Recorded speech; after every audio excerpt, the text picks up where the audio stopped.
So why we're here today?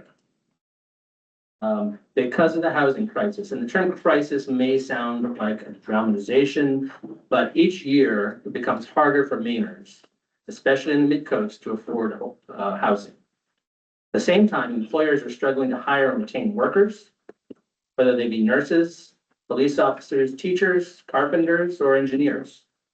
We could revisit the extensive data that's been presented by groups such as the Mid-Coast Council of Governments, some of which is included in your packet, and it's been presented a few times here in this room. But the conclusions are pretty clear at this point. The trends are moving in the wrong direction still. And to me, a few pieces of data really stand out. That the median single-family home in Rockport, whether for sale or yet to be built, is unaffordable for nearly all residents here, and the gap continues to widen as income disparities grow. The Mid-Coast, our home, has the oldest median population in Maine, and Maine remains the oldest state in the country. In fact, it's even getting older. Rockport has always been welcoming to both longtime residents and new retirees, but after the pandemic, Maine saw more domestic net immigration than any other New England state. Only 1 in 4 newcomers was of working age. Our current working age population continues to decline while overall population increases. Maine also has the highest share of seasonal homes in the country as a proportion, at 21%. Most summer residents, retirees, and seasonal homeowners are not part of the workforce by nature. These are familiar realities in the Mid-Coast. This is nothing new. But this data does still make our challenge with workforce housing harder to solve. You've heard of the great wealth transfer, and it's already underway. As baby boomers downsize, sell, or pass their property on to younger generations, economic forces larger than anything we can deal with may push more homes toward passive income revenue streams instead of being sold or rented as attainable workforce housing for locals. Local resale values are expected to keep rising faster than incomes will. So here, an important first step came last year when voters approved a new comprehensive plan called Rockport Forward. The folks who developed it here in town held numerous public meetings, community discussions to hear residents' concerns and goals. Unsurprisingly, the cost of living, including housing, goods, services, and especially taxes, as well as doing business in Rockport, drew strong interest. Throughout the plan, one issue connects nearly every chapter of this document, and that's the shortage of available and affordable housing. So a few excerpts, if you'll allow me, make that clear. These are quotes from the document. The lack of housing is one of the most pressing issues in the Mid-Coast region, as well as the state of Maine. We recommend to encourage the development of additional housing stock, particularly workforce housing. We recommend to maintain and enhance the small town character of Rockport. We recommend to encourage the availability of housing inventory to keep pace with the town and region's population growth. This includes expanding workforce housing for the teachers, medical technicians, tradespeople, restaurant workers, and other service workers needed to support the local economy. Finally, the region has not seen suitable housing stock growth over the past decade and is short more than 800 units, even before accounting for future growth. To create sufficient workforce housing, Rockport will need to increase density by allowing multifamily housing. That increase in density will require expansion of Rockport's sewer system. So as the packet we shared shows, Rockport needs to create 15 to 35 housing units each year just to close the current deficit. That assumes no workforce growth. Right now, we're in a period of negative growth, and we're not keeping up with that demand. Just look at our public school enrollment, which continues to decline year after year. For Rockport, growth would certainly help the schools, growth would help employers, and growth would, in fact, lower property taxes. Our goal today is to better understand the problem and learn what can be done and what has already been tried to address it. The future leadership of this community is in this room, and if local action is possible, it begins with the people gathered here. The second workshop a month from now will focus on solutions. We hope each group represented here will return with proposals, whether policy ideas, legislative recommendations, ordinance amendments, business ventures, or other creative approaches. Where participatory town government and lasting local solutions are unlikely to come from above. So in a moment, I'll invite everybody here at the table to introduce themselves by name and the organization they're with. And after that, we'll return to our invited presenters to ask them to show their experience in addressing the housing crisis. But first, thank you all for being here. Not everyone in this room is a Rockport resident, but this conversation and the actions that may follow from this meeting can benefit communities across the region. So I'll start with myself. My name is Jeff LeClaire, Chair of the Planning Board here in Rockport. To my left and right, I'll go this way. Introduce yourself. I'm Jan Rosenbaum. I'm a member of the planning board. Tom Laurent, I'm also a member of the planning board. Orion Thomas, the Planning and Development Director for the town.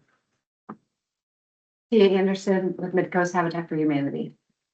Valley Geiger, District 42, State House Rep. Lance Khan, Director of Planning and Code Enforcement for the City of Rockland. Ed Libby. Phil Lincoln, Lake City Holdings. Ben Todd, Rock Harbor Management.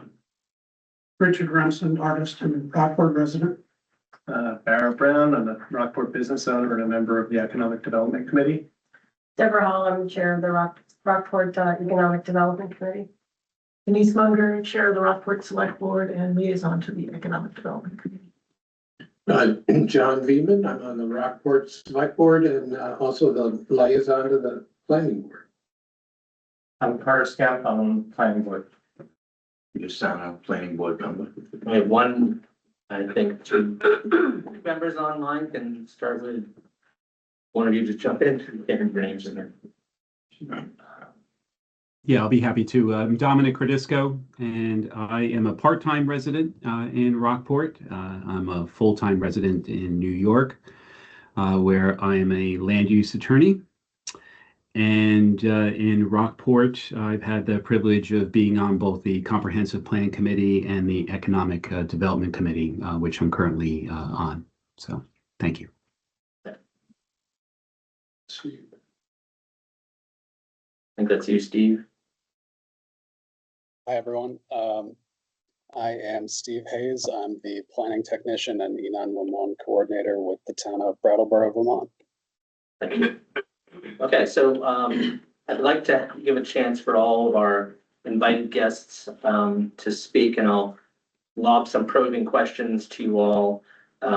These are just things that I came up with before the meeting. What factors are preventing Rockport from meeting the housing demand, specifically in Rockport? Do our land use ordinance or other town ordinances hinder workforce housing production?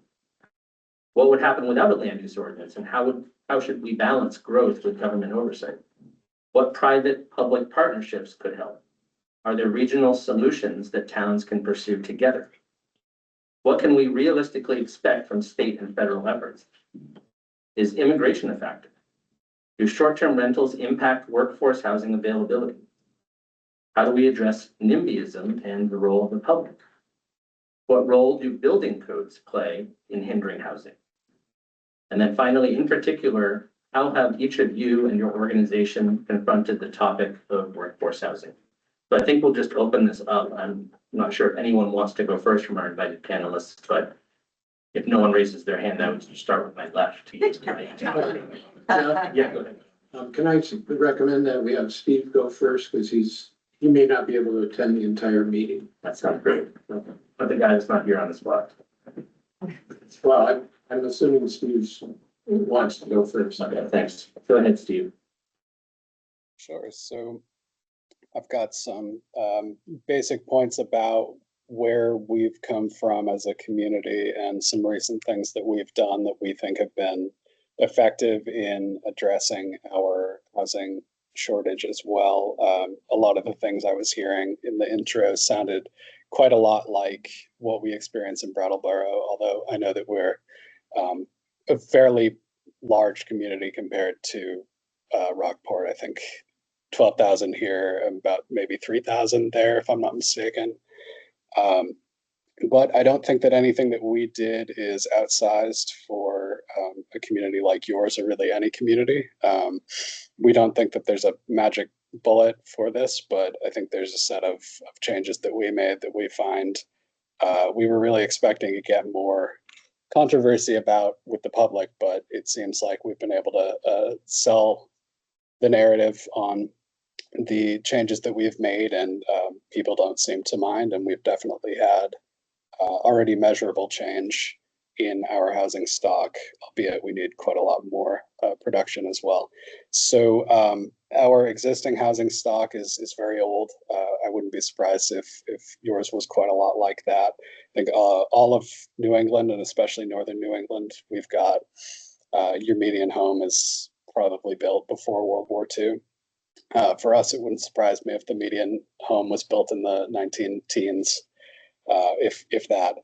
But our mix of renters versus owners is not a lot like most towns, although hub towns in Vermont and perhaps the rest of New England, I think, can relate to our experience, which is that about half of our homes are rented and half of them are occupied. So we definitely have more of a urban-like housing market in that way. It's been for a very long time a very tight housing market as far as the actual vacancy rates, and then being able to make a project pencil out if you are a developer. And we don't have very many local developers with much experience. We do have a few specifically subsidized housing developers that are very sophisticated and experienced, but they are working within that section of the housing market. And so while we have quite a well supplied subsidized housing share, our market rate housing has been harder to come by. And we have also got an generally old population that is aging, although it sounds like Maine still has us beat.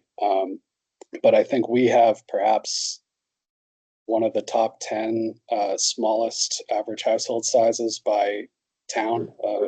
Last I checked in the last census, and it's been slowly shrinking ever since about 1970, which I think is broadly the case across the country, but ours has gotten to be just about 2.0 or dipping slightly below that. So despite not growing population-wise for about 60 years, we have found ourselves, because of that smaller household size, in a situation where we have quite a significant shortage of housing units. And in the end of 2021, we had conducted a housing action plan study with the help of some consultants. And we were able to identify by doing stakeholder outreach and interviews with realtors, employers, property managers, and landlords, as well as surveying the community and having some public meetings on that. We were able to determine what the need was in immediate terms as far as the shortage of housing units. And we came to the number 519 to address the immediate housing shortage, and at least double that to truly start making up for unmet demand in the long term.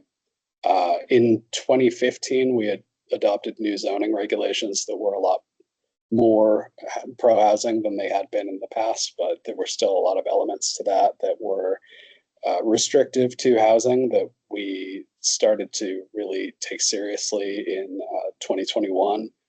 We were able to remove per acre density caps on the number of dwelling units from our housing regulations in 2021.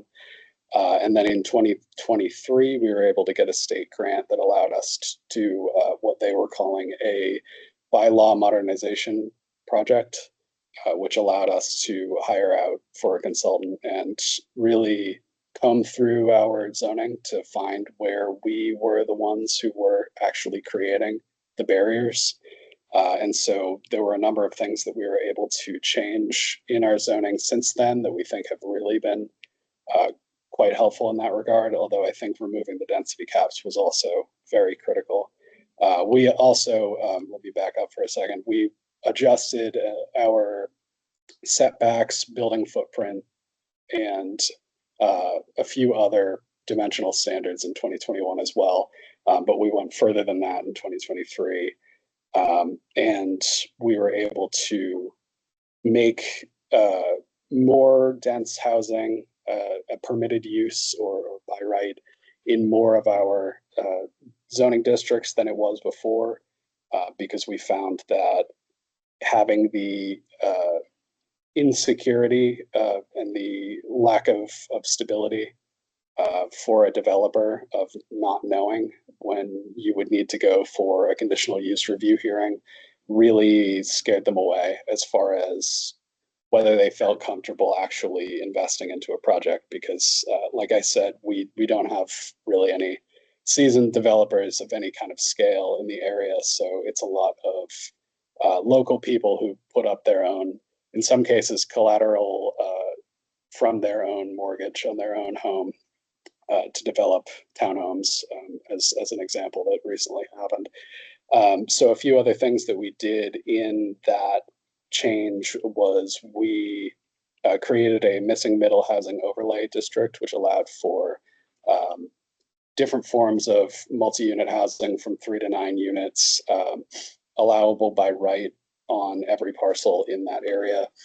And we were able to realize that by combining that with some state statute changes that enabled administrative approval of small subdivisions up to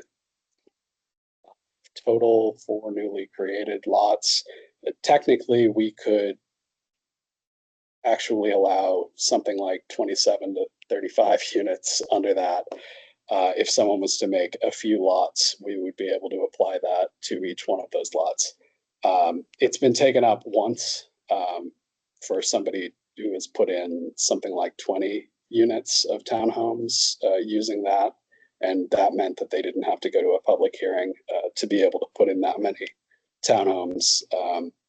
And so because of all those changes, as well as a few other dimensional standards changes that we made, we further reduced the setbacks and height limits.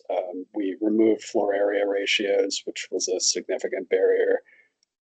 And we have begun removing the parking requirements for the minimum number of parking spaces, which is by far our last major barrier to housing, because that often competes directly, we find, for space on a small lot with the housing itself.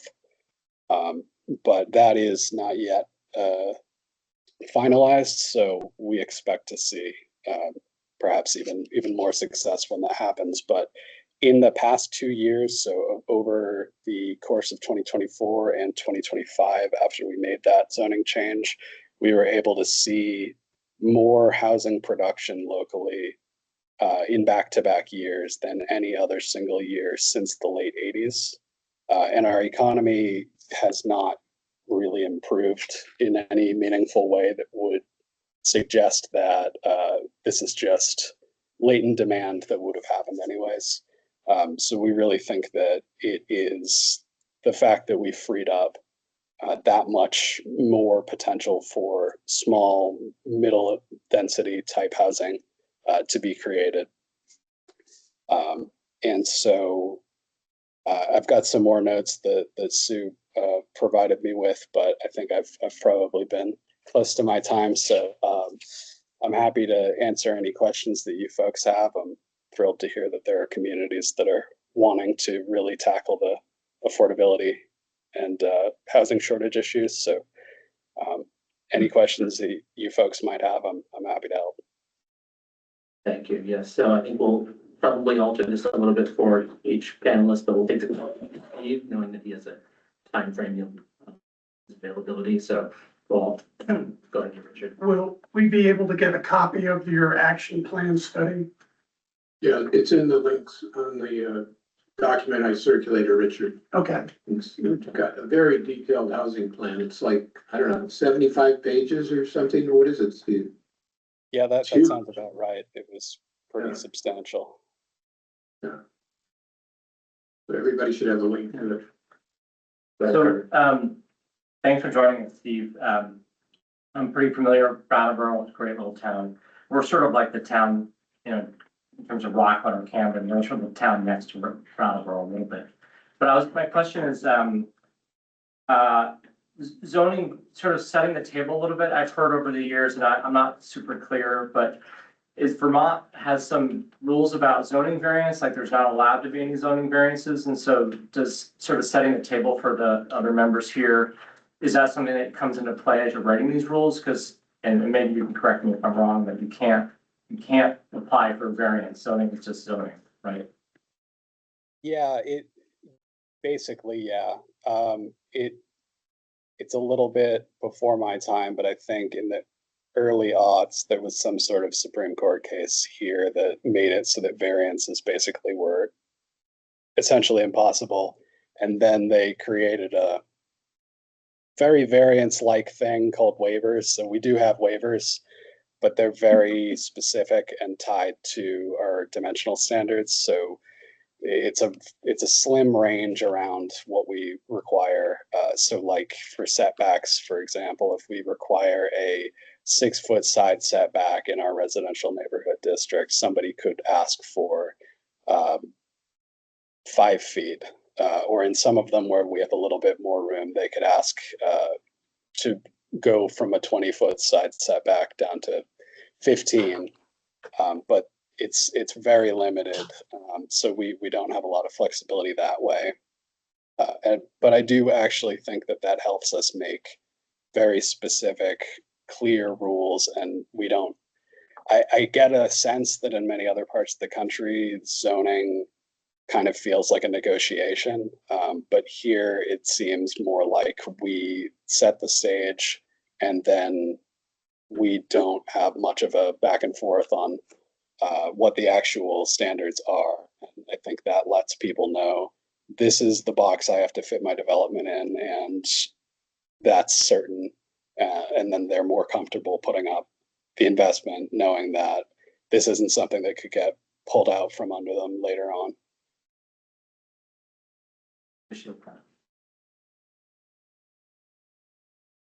Steve, a couple of things. What I liked about the Brattleboro example is that you guys have a select board form of government, even though you're a city of, what was it, 9,000?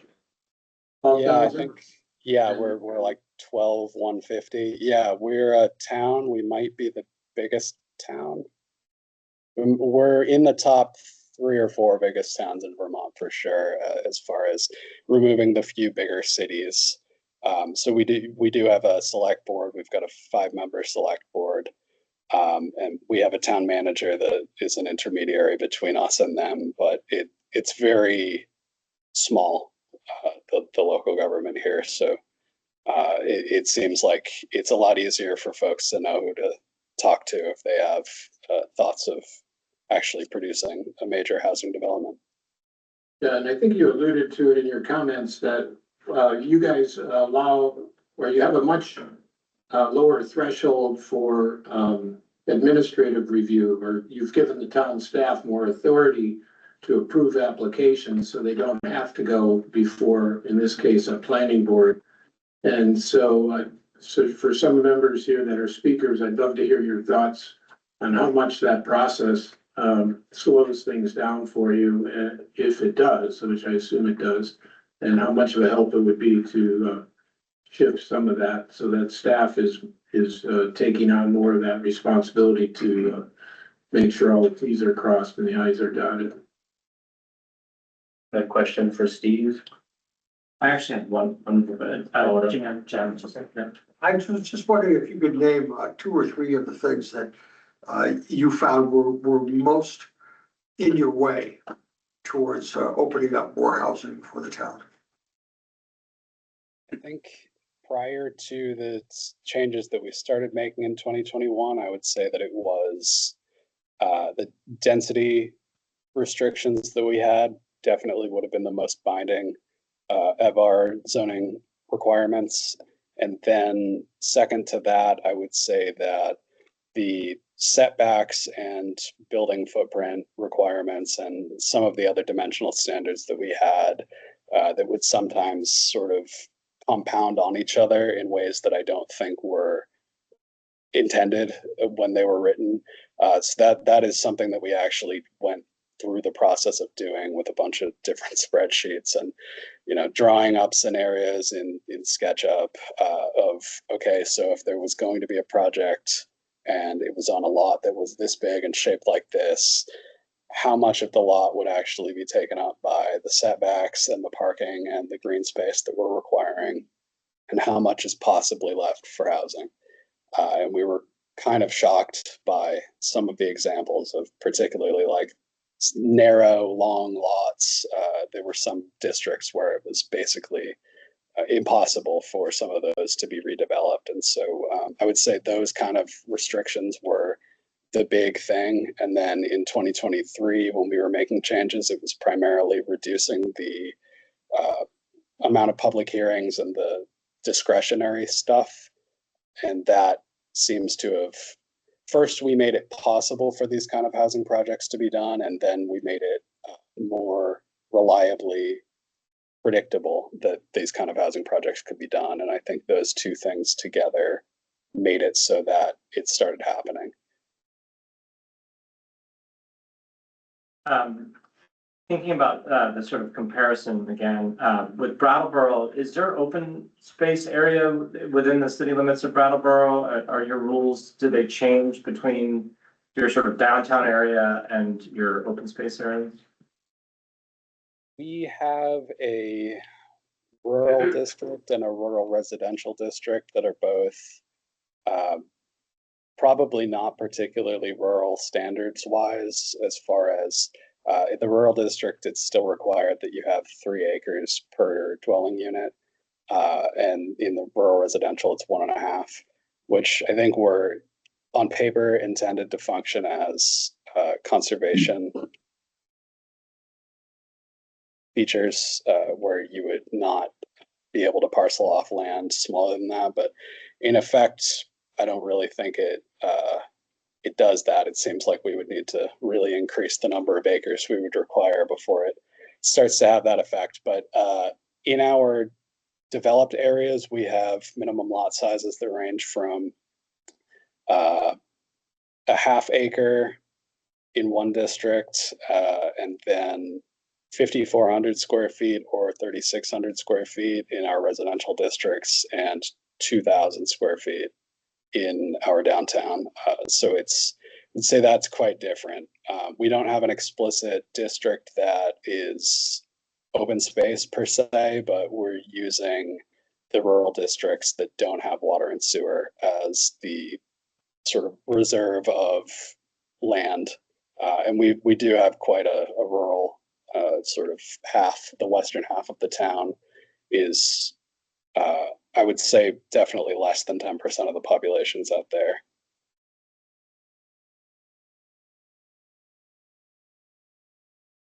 So it sounded to me like you weren't going to include driveways or parking as part of the percentage of lot coverage. Is that correct? We still do that. We definitely adjusted the lot coverage percentage in, I think, all of our districts to actually reflect what we were requiring as far as a small parking lot or a small driveway, plus the maximum footprint of home. And so we recalibrated what we required in that case. So for some of our districts where we were saying no more than, say, 40% lot coverage, we were realizing that if you had the minimum size lot at the minimum frontage that we required,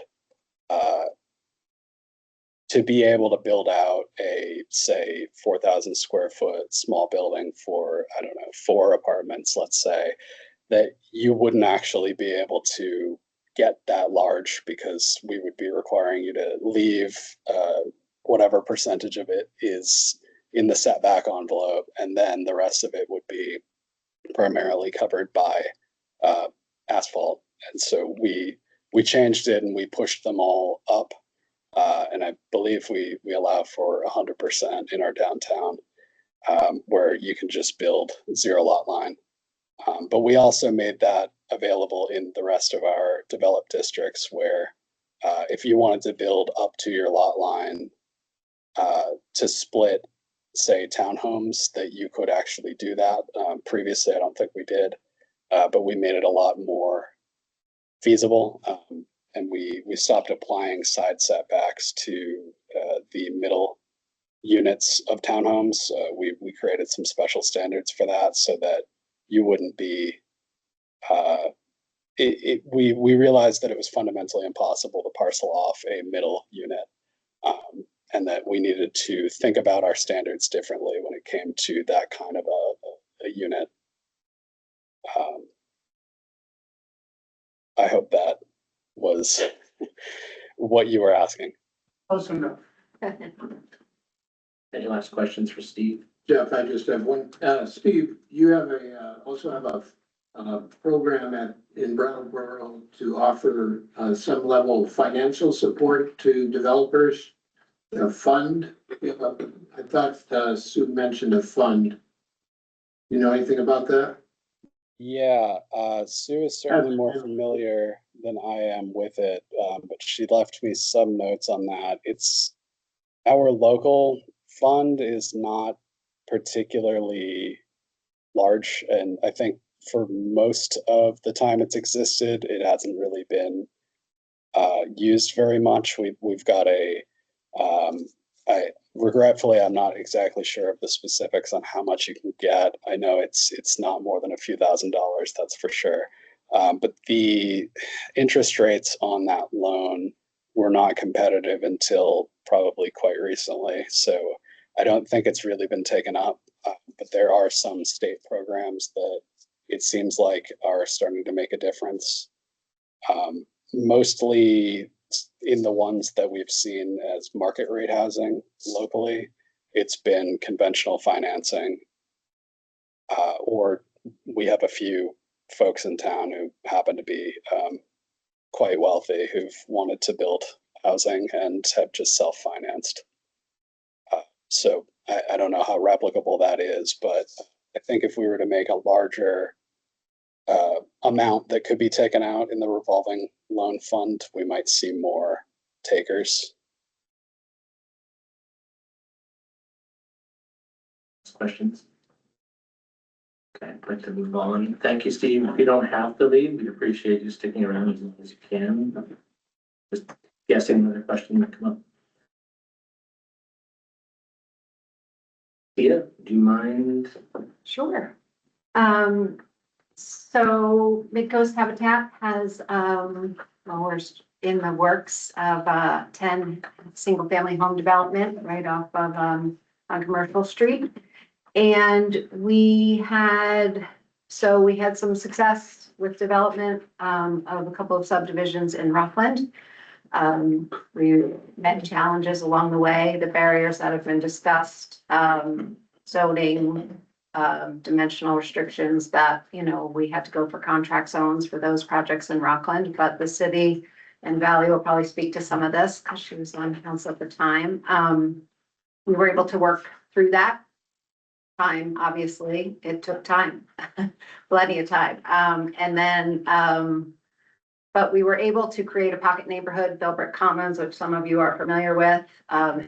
It was a great success. We reduced the road frontage. We reduced sizes, footprint of the homes, and they're 1 and 2 bedrooms. It's a pocket neighborhood with green space. And it's, all our residents are really happy with how that turned out. It's walkable. They're, the smaller home size really met their needs. We had a housing forum years prior to developing that, and it just spoke to, some middle-aged singles, single parents with 1 or 2 children, some elders. So we built what we saw the need for, and we then went and did a development on Talbot Avenue with Maine Housing, and also the Knox County Homeless Coalition, and that was for rental and home ownership. We were the developer, so working collaboratively to develop rental units for the Homeless Coalition was the real goal with that project. And then folks could transition on to Habitat Homes, whether it be in Rockland or other communities. But the challenge we saw, you asked what challenges we saw. A lot of what you mentioned, a lot of the barriers discussed, and NIMBYism also was one. So I will say that in Rockport, I think we received donated land from generous residents, and we just really set out to do what we did in Rockland, create a cluster development. These are 10 single-family homes, 1, 2, 3, and 4 bedroom. The process of going through approval was not as long as ones we've experienced in the past, but again, I think with sort of education and the people in place and conversation prior, it helped sort of facilitate and keep things rolling. And while there was a minor pushback maybe from abutters, I think they really understood the intent and came around. It was not as challenging as we faced in other communities. But I would say that, and I think everybody here will speak to it, rising costs, we are somewhat unique in terms of the developers, compared to those sitting here. We're a nonprofit developer. So rising costs, while we experience some of it, it's not to the degree because we get some in kind, we get discounted products, we have predominantly volunteer labor. So it is a different model. It's very successful. And being a nonprofit, we really have time is money and money we're always trying to raise. So it is, it's just a constant process for us. But it's been met with success, and we, are hoping that the diversity of housing that everyone is developing is going to really be the key. There is no silver bullet for sure, but I think it takes a lot of conversation, but, action, and allowing people to take action and do what their intent is. And in terms of the process, I know John and I have talked about it a few times. I would say that from our experience, while it went through pretty seamlessly, if as a developer, if we were coming to you to do another development, would it be great if there were folks in town, and the staff that could sort of usher us through the process again, knowing that we do what we do it well, and, we manage it. But I would say that, the obstacles, I think everybody is aware at this point of what the obstacles are. We've all had many conversations, and, and I think it's really creating the action items now to make, this diversity in housing to have it, develop in a way. Infrastructure is always a big piece. We were able to, we're working on getting the sewer in front of our property. We'll have a pump station. We would love to come into projects where there's land and infrastructure and we can just go in and build, but that hasn't happened for the last 3 subdivisions we've done. But our hope is it will eventually happen. We had the contract zones we had in Rockland have now been, are being repealed or rolled back because everything we asked for just ahead of the curve. So, my hope is that it's all going to catch up, and, it's the towns, municipalities are going to invest in their infrastructure, knowing that that is going to be key to success in developing housing of all sorts.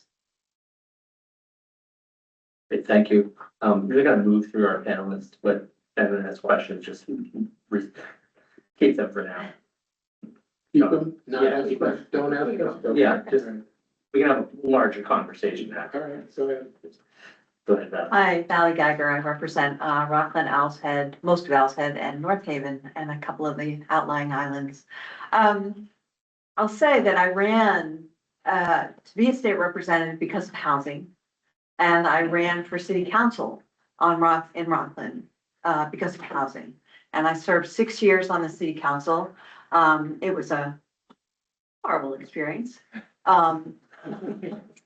The idea of pushing housing and changing density and zoning was a completely novel idea for the Midcoast at the time. And you would think I was urging Armageddon on our beautiful city.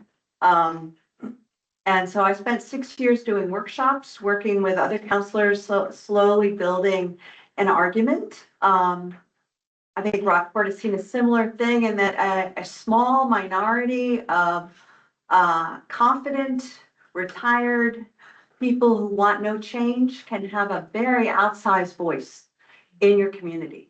And we had very active senior citizens who wanted no change and who denied any, the very idea that there was a housing shortage. So 6 years I really made very little progress.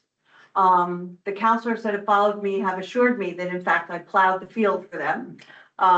And two brilliant young city councilors who followed me had the idea of putting out a referendum to the city of Rockland to say, would you support smaller, more dense lots and smaller housing? And 3/4 of Rockland's population said yes. And that allowed them to have the confidence to go forward and make the changes that we needed to make, because it made very clear that those loud voices did not represent the majority of the city. And it was because of that that I ended up running for state representative, because what I realized is that most elected officials in towns and cities have to serve the residents that exist there now, not the ones who'd like to be there and not the future. And it means that you're making decisions based on those who already have their homes, those that already live here. And I realized that if Maine was not going to go into a death spiral, basically, which I still think we're in, frankly, that I needed to run and have a conversation with the state, that they could have a larger vision about what the future needed to look like in order to decrease the ever-aging population that we have and to start to allow more housing. NIMBYism is a rampant disease in Maine, like it is everywhere in the country. You've experienced it in Rockland. I got chased by a neighbor of the Talbot project down the street screaming at me about that project. So NIMBYism is alive and well. However, I introduced the first accessory dwelling unit bill that passed in the House and the Senate. It did not get funded, and then was mainly because the Maine Municipal Association put a huge fiscal note on it, which it did not require. Not that I'm holding a grudge or anything. And the Speaker of the House took that bill, wrapped it in a package of bills that you're all very familiar with, LD 2003, and got it over the finish line. Most developers, most municipalities see ADUs as the least controversial, the easiest way to ease in density on current village neighborhoods, because it's one at a time. It slots into the backyard. You don't really notice it. They're small. They're generally ADUs are 600 to 1,000 square feet. So they generally don't have more than 1 or 2 people in them. So they don't make a huge change to a neighborhood.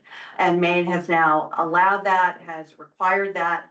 And, there was a lot of hard feeling after that bill was passed. A lot of people who said, you're taking away local control. And again, it comes down to sometimes we have to take a larger vision of what the future needs if we're going to have a future in Maine. We have no workforce. We have an aging population. We have no housing, rental or available to buy, that is at all affordable for the working person. And that is true in every county in the state. Even places like Aroostook County, if you look at their median housing price, it is much lower than here on the mid-coast, but it is way out of range for almost all the residents that live in Aroostook County. So we have a huge issue. Unfortunately, I'm just finishing my 6th year. We have poured hundreds of millions of dollars into Maine housing. And I'm sad to say that we probably didn't get a whole lot more housing than we did in the previous 6 years, only because with COVID, we had 1 million people retire. We had lots of people die. We had supply chain just destruction, huge increases in inflation, huge increases in supply costs and in labor costs. And so what we've been able to get out of that has not been what we'd hoped for, just because building costs have, I think, tripled since 2020. Labor costs have gone up actually. And yet I would argue not enough, that we're still not offering people a living wage that allows them to be able to rent an apartment and not need rental assistance to pay their own utilities without needing LIHEAP or LIAP for their heat and their electric. And without, as I said, without rental assistance.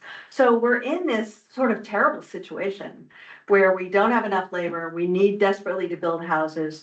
There isn't the kind of money that we saw previously coming from the federal government. So what can we do, right? The public sector is not going to save us. There is not enough money. But what you all can do is really to look at, as the young man from Brattleboro was talking about, what are every barrier you put in place? Every time you add a week or a month or 6 months to getting something approved is the likelihood that it's never going to happen. And in the meantime, labor costs and supply side costs are ticking up with every monthly delay. So if I look at Rockland, I can say, compared to the rest of the state, we are a superstar. The councils that have followed me have done amazing work, just basically saying we are going to get rid of every barrier that stands in our way. And the state has also added to that by saying we are going to create some new programs. So if you've seen the multi-housing elderly apartment complex on, is it Masonic Street? No, Maverick. Maverick, thank you, Maverick Street. I've only lived there 35 years. Maverick Street, that kind of housing, that kind of funding from Maine Housing didn't exist until Hannah Pingree created it as part of the governor's plan to increase housing. So we've got that one. We've got Caleb's project where we actually now have apartments in 2nd and 3rd stories downtown. We have Kevin Bunker about to do a second project. I can tell you on my first year in council, I tracked down Kevin Bunker because he had an excellent reputation as a developer and said, "You grew up in Rockland. Why don't you come do something here?" And he said, "I wouldn't go to Rockland if you paid me $1 million. You are impossible to work with." So that was my clear signal that we needed to start looking at. Our zoning was impossibly complicated. Our ordinance 19, ridiculous.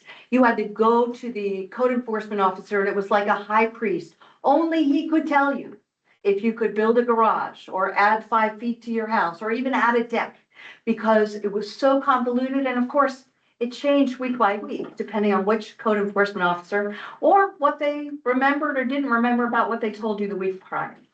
So your job is to make clear ordinances and to say, do we really need that barrier?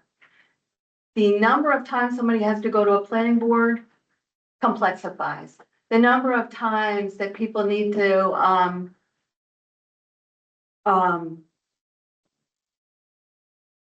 what do I want to say besides planning board, zoning appeals, the more power you give neighbors to shut it down just because they don't like it, the less that's going to happen here.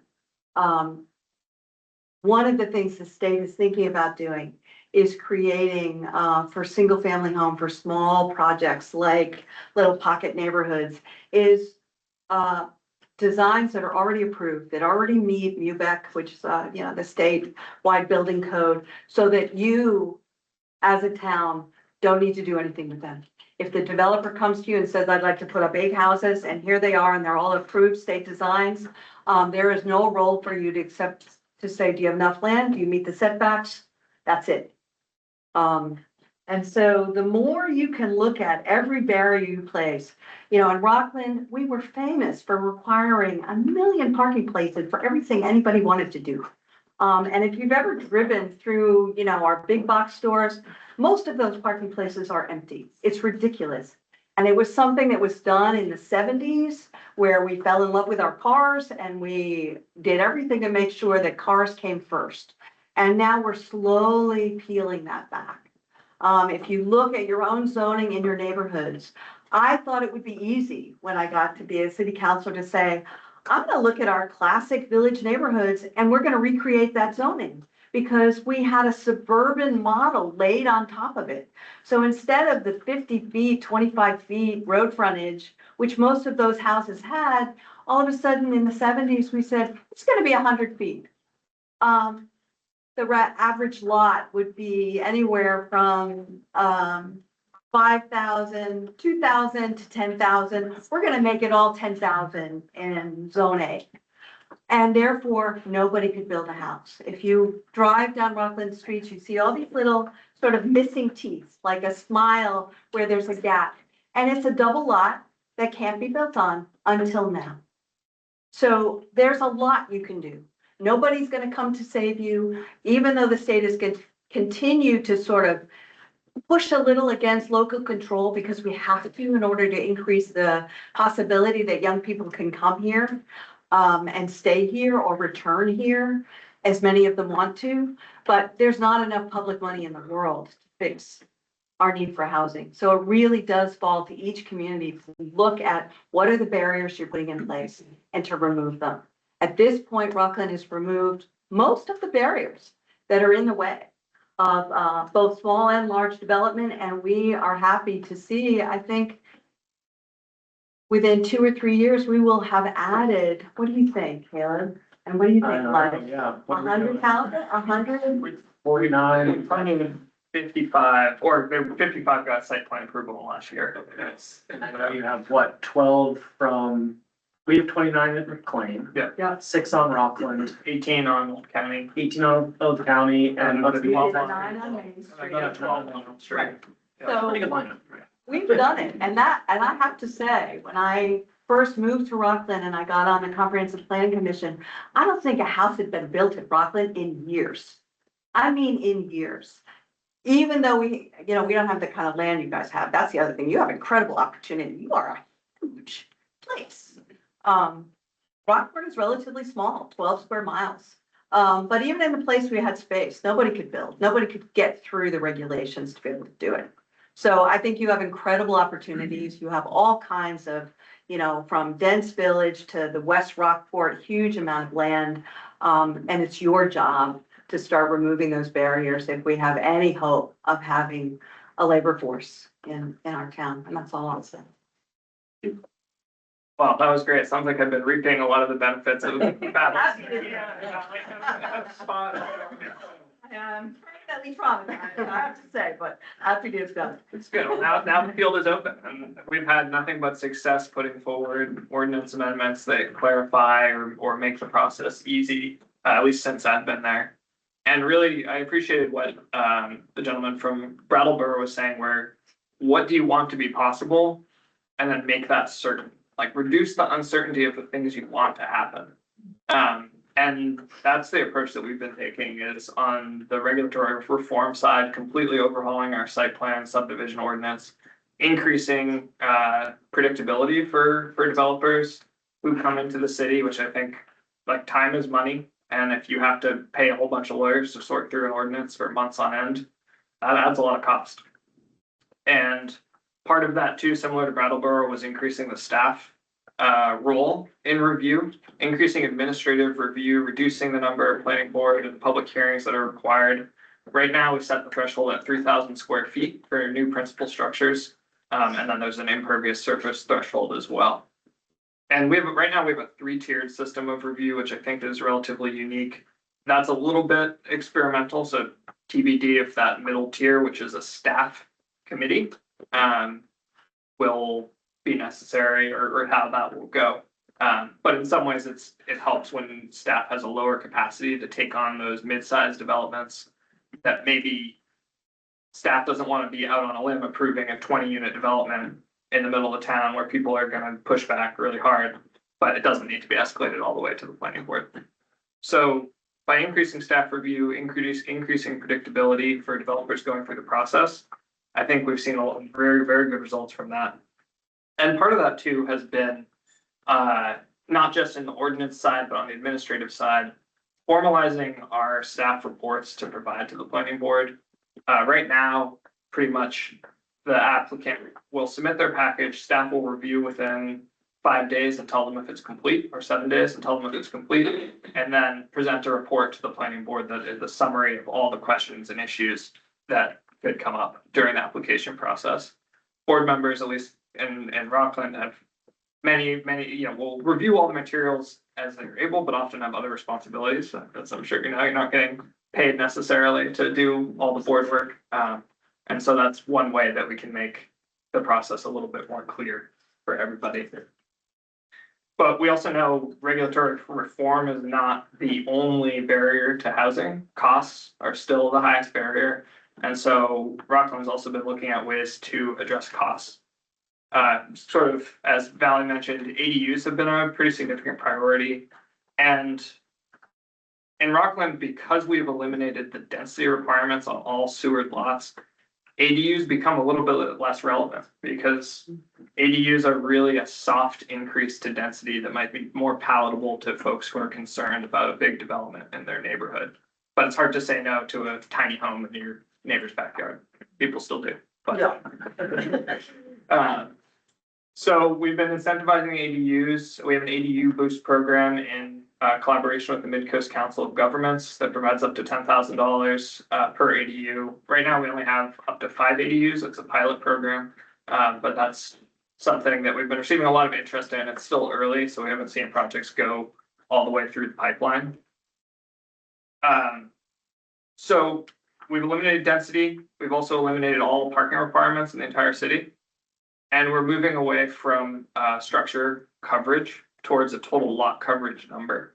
And that's sort of coincident with the parking, because if you limit the amount of structure coverage, you're sort of implying that the rest of the lot could be parking or open space, whatever you would want. And really the lot coverage is intended for stormwater runoff. And so from a stormwater runoff perspective, it doesn't matter all that much whether it's impervious asphalt or a structure. But those are two barriers that have, I think, historically prevented a lot of development. Also, minimum lot sizes have been removed, any lots that are served by sewer. So we've opened up a lot of these, 5,000 square foot lots that previously were non-conforming and undevelopable. And one last piece too, that on the regulatory side, is the state allows you to adopt something called a practical difficulties variance, which is effective for small lots. Most communities, and I'm not sure what Rockport has on the record, most communities have an economic hardship variance, which is extremely difficult to get. It has a really, really high barrier to entry. Basically, as far as I can tell, have to prove that you pretty much denied the entire use of your lot. And the practical difficulties is a lower bar to clear. So that does open up things like mostly like ADU developments in smaller lots or expansions to existing non-conforming structures. And then on the cost side, again, we have this housing bond that was passed by the voters last year. Still needs some approval on the charter side to free up the money. We have several members of the task force here who have been operating an advisory role. But I think that really speaks to the need and the interest of Rockland as a community in promoting housing. And so for those who don't know, it's a $10 million bond, right? Yes. To increase that the city of Rockland has taken out. It would allow for more housing. But the voters approved. But the voters approved, and right now the charter only allows us to spend it on infrastructure that's city owned, I believe. And so there's a further charter amendment that will be necessary, should the city wish to, use it for more public-private partnership style projects. And yeah, we've had a lot of success with public-private partnership. We have one with, Ed and Caleb, actually on 2 projects, as well as the McLean School, that's helped us generate a lot of units over the last year using TIF money, which has been, I think, pretty successful. And so that bond money would really be looking to fill gaps that Maine Housing and TIF are unable to fill. And I think to speak to the NIMBYism piece of it, we still have it in Rockland, certainly. But I think more and more people are understanding that housing is a good thing and workforce development is a good thing. And, increasing density in the city proper of Rockland is really what needs to be done. Also, one of the things I learned, took me way too long, is if you're gonna introduce something like this, you pack the room with the young people who are desperately hanging on, trying to find a rental, trying to live in the town they grew up in, so that they too have a voice at that meeting, and it's not just the people who are interested in stopping change. And I found that changed the way it was reported, the way you all hear it, and the way the public accepts it. And so you need to do the work of making sure that the people this will benefit are also in the room. Yeah, I think that's absolutely true. And also helping the people who are behind the projects connect with the residents who are really key leaders if they're going to be opposing a development.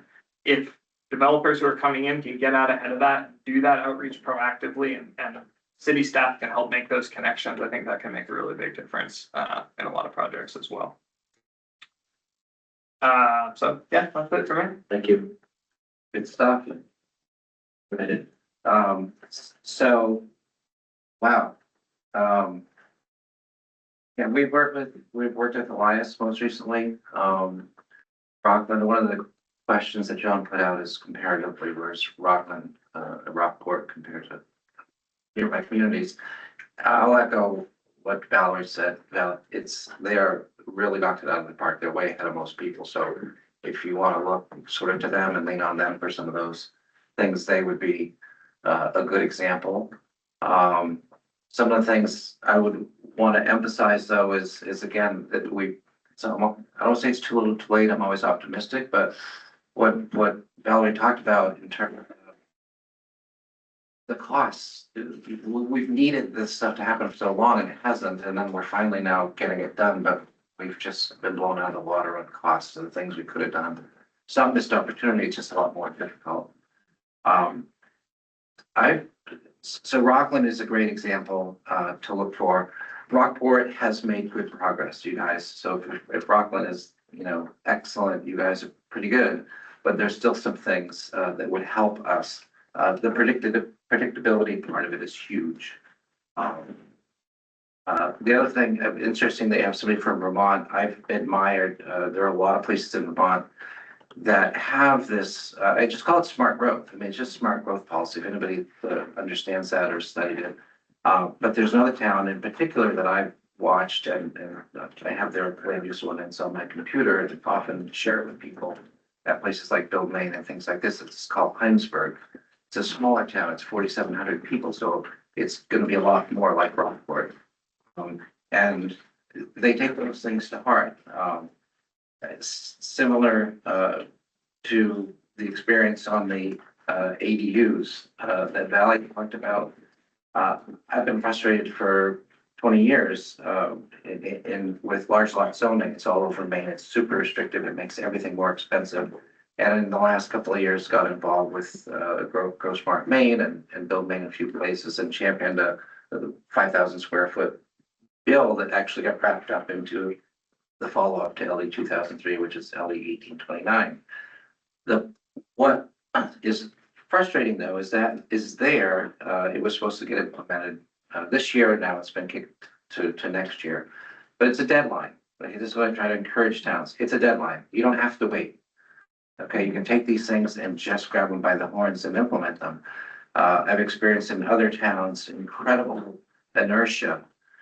30 years worth of comprehensive plans that say, this is what we want to do. That includes the smart growth principles and things that the town really needs to do through 3 every 10 or 12 years. And we are still, in some of the towns I work in, working under ordinances that were literally designed to stop growth, stop housing from being done through large lot zoning. So take your comprehensive plan and implement it. It doesn't do any good sitting on the shelf. I don't know, with select board government, does the select board implement the zoning changes, or does it go to town vote to actually get it done? Town vote. Some of the towns in Maine that I work in, it's town council, so they get to do it. But what I found, similar to where planning boards succumb to NIMBYism, in the meetings, town councils do the same thing. And so I've seen years of work and unanimous recommendations or code changes from the planning board get to the desk and then the panel of the council, and then they don't approve it, and we go on. Referring back to some of the questions in the notes that John asked us to address, infrastructure, it's important. Obviously, you guys have a big issue in front of you with the sewer bill, but infrastructure and land use ordinance, those are so tied together. You know, you need to capitalize on your infrastructure so that when you do the land use changes, make them effective and really turbocharge them by putting them in places where you get a better return on your investment in the infrastructure that you do. Again, I work in places where there's town water and sewer and you've got 1 acre minimum lot sizes. It makes no sense. No one would ever do that. It physically is just drowning, killing the town. Taxes are a huge issue everywhere.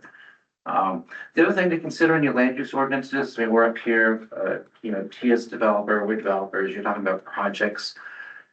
Look at the small incremental changes. Think about property owners, include them in the change so that you can have incremental. ADUs is a good example, but don't just, the monolithic, the big projects are the easier ones to be against, and they're also the biggest change. They're different from what we're used to. So, there's an expression in the business called unleash the swarm. If you can get 10 single people to do something, that's just as many units as a 10-unit project over somewhere else. And oftentimes it blends in better. And it allows people in the community to participate more. Some ordinance things that we've seen here, sort of trying to move in the right direction, but your PUD ordinance, you have not got any traction on that. Relook at it, redesign it so that there'll be incentive to use it. Parking. Can we say parking enough? Change your parking. I don't know to say get rid of it. Downtown Rockland's a little different than Rockport, but even as you get to outlying areas, I mean, 1 should be sort of a maximum per unit. And let the market. If Caleb and I think that people will rent an apartment and we're investing a lot of money in it, let us understand the market and don't force us to do something that frankly we don't think the market wants or needs. And echoing the drive around, look at all the empty parking lots. It's a real thing. It's a cost issue and it's also a barrier to doing business. I'm glad Elias brought up TIFs because I was going to bring it up too. And just in conversations, we get the impression that you folks here in Rockport, there's a lot of resistance that people don't want to do TIFs, that they're a bad thing. They're not a bad thing. They're a great tool. And either people don't understand them, they need to be educated, and whose job that is, if it's the select board or the planning board. But they can make the difference between getting a project and not getting a project. And there's the typical economic TIFs that most people are familiar with. There's another category. It's an affordable housing TIF, which has sort of different requirements. And can be useful too. So those are a very good tool. I can't not talk about NIMBYism. It is, it's so bad. And what happens, what really disappoints me though, is that at the planning board level, okay, there are standards for approval. And it should be that if the person in front of the board meets those standards, it should be stamped and approved. And all too often what happens is there are loud voices in the room, oftentimes minorities, who sway a planning board. I've literally sat there and listened to the chair of the planning board say, no, yeah, we want to hear what you have to say so that we can incorporate that into our decision.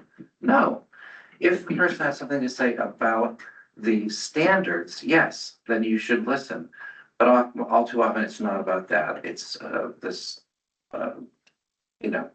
somehow they feel that it's infringing on, what the town was like when they moved to town. And that's the same for every person that ever moved to town. And the town's changed all around. So really, to do that, the planning board needs to be trained. And that is part of the LD 1829 legislation. The state's mandating for planning boards to get changed. That's part of the reason why. Do the training. Have your planning board members understand the standards, and that is what they're supposed to uphold. We live in small towns. You want to hear from neighbors. Projects can be improved, but we often sway away from the standards. And then the staff approval. The state's been working on it. We didn't get quite some of the legislative proposals are to increase thresholds for subdivision and different type things, whether it doesn't trigger subdivision or then also trying to allow for staff approvals on things, but you can do that at the local level too. So anything that can make that process go a little smoother and be more predictable. These projects aren't cheap, and they aren't cheap to put together. It's $100,000 and up for the types of projects that we're doing, just in the engineering, the soft costs, the architects, and all that stuff. And you can't put that money in unless there's a clear path, a by right path to get that done. If there's anything, if there's a variance needed, if something isn't quite there, you'd be hard pressed to get somebody to do it. And the other problem that the town has is as you look at wanting to bring those things into town, and other neighboring towns may have a clearer path. A lot of the programs where you're getting the money from the state, main housing, or other places, they're based on points, and whoever gets the most points wins the round of funding in that particular round. And project readiness is a big one. Okay, so you have to again provide a clear path for that developer to say, okay, I'm going to put all this stuff at risk and hope I get the points. I mean, they're taking that risk on. You don't need to give them more risk if they might not even get the approval, but they need that approval or they're not even going to be competitive in the financing. So you guys doing a good job, but if you asked about ways to improve, that's a few ideas. Maybe I'll just probably do some project specific stuff and kind of highlight some of what everyone's talked about and how they've benefited. Some of the most helpful for me. So to run through a couple, we've referenced a project that we did on Rockland Main Street, which was 9 affordable apartments above retail, existing building. That was funded through Main Housing, but one of the things that the municipality did, which financially wasn't so significant, but it was certainly beneficial, is I think we were early adopters of reduced fees that the city was able to offer. So I think you guys did maybe like sewer connection fees, building permit fees, electrical fees, like basically everything was cut in half or done away with. We're not talking 6-figure savings, but we're talking significant 5-figure savings, which is really meaningful. That project also was not a recipient of a credit enhancement agreement through a TIF, but we've worked with the municipality to do an assessment that was driven by the income that property produces, which is very low because it's affordable. It's an affordable development, which achieved what we needed. So that basically made that project work. Jumping to McLean, to highlight kind of the NIMBY comment there, when we got going, we engaged the neighbors very early. It's funny because like right before this project that day, I was in a room with Ian Valley and I was like, oh, it's easy. Everyone's so nice. Isn't this fun? Then we got into that project. I was like, oh my God, I wish I hadn't said anything. But we engaged the community early. There was a very vocal group that came forward opposing the project. And if you kind of looked at that in isolation, you would have thought we were, this was the worst thing that ever happened in this neighborhood and everything. Everyone's gonna have to move out and property values are gonna plummet. We practically, when we were going to planning board, we reached out to a bunch of people in the community that we felt would be supportive, younger people, home-worthy, just anyone that we thought would be a really good voice, and asked them if they felt passionate about the project, they would come and just say something, during public comment. And I think at the end of our public comment section, I'm probably slightly off on our numbers, but I want to say there was 6 or 7 people that spoke against it and pushing 30 that supported it, right? So it really actually showed what the community believed. But had we not done that outreach, it would have looked like a very different picture. And to show highlight the economic challenges that we're facing with the project, that McLean project, I love to try to, because I'm in the middle of the capital stack right now, think about the financing it takes to get this done. We have low-income housing tax credits that we are maximizing. We have federal historic tax credits. We have state historic tax credits. We have community development block grant. We have solar credits coming in. We have a credit enhancement agreement from the city of Rockland that we are stacking on that. And then we have paying traditional debt through Maine Housing. I think it's eight sources of funding that we're trying to get into this project just to make it work, which is staggering. And it is hanging on by a thread, right? To make it work. I mean, it's gonna work, but it is not like, oh my God, look at all this money, let's do some fun stuff. It's like, oh Jesus. So it shows though the power of that credit enhancement agreement, which in that capital stack is like, down here in the total sum, but it plugs in on our operating side, which has such an outsized impact. Rockland Street, which was a junkyard, Shafter junkyard, no one wanted to do anything with it. This was a great example of a partnership with the municipality. They owned the junkyard. I think it was tax repossessed, but it was prior to kind of that change, where they were actually gonna have to sell it and try to pay the owner, all that stuff. So it was before that, so they could kind of do what they wanted with it to some extent. They were very intentional and they put out an RFP saying basically what they want to have done with that parcel, saying, okay, we're gonna have some brownfield funding, we're gonna do a cleanup, and we want a developer to basically do affordable housing, on this. I think ownership, there was maybe preference to ownership, but rental would have been okay. And so we had clear direction. We responded to the RFP, we were awarded it, and we've worked with the town of Rockland as they did their brownfield cleanup and really we were completely transparent, sharing our site plan, showing where our houses were going to go, allowing them to reduce the overall cost of their cleanup, right? Remove soil, it's wildly expensive. But when we were able to say, okay, like, here's where this is gonna be, here's where this, it was really refined, freeing up some dollars, and the city was able to do some infrastructure for us under that grant, lowering our cost, which is really meaningful.